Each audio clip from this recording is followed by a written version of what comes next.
Сегодня в периметре ВПРФ уже 10 социокультурных проектов, и при этом могу искренне сказать, что одна из самых мощных креативных команд города, с которыми нам приходилось работать, это команда в Улан-Удэ. Я уверена, что это только первый шаг, и впереди у нас вот такое вот осознанное сотворчество, созидание.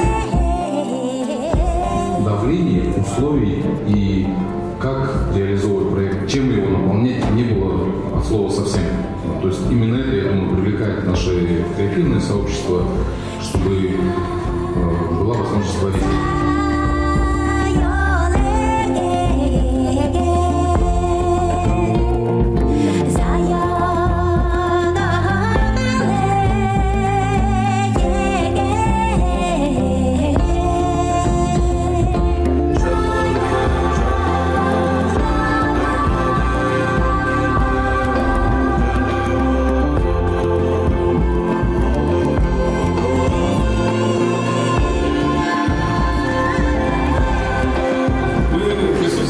При рождении абсолютно нового, абсолютно свежего и чистого взгляда на нашу культуру, на наше искусство.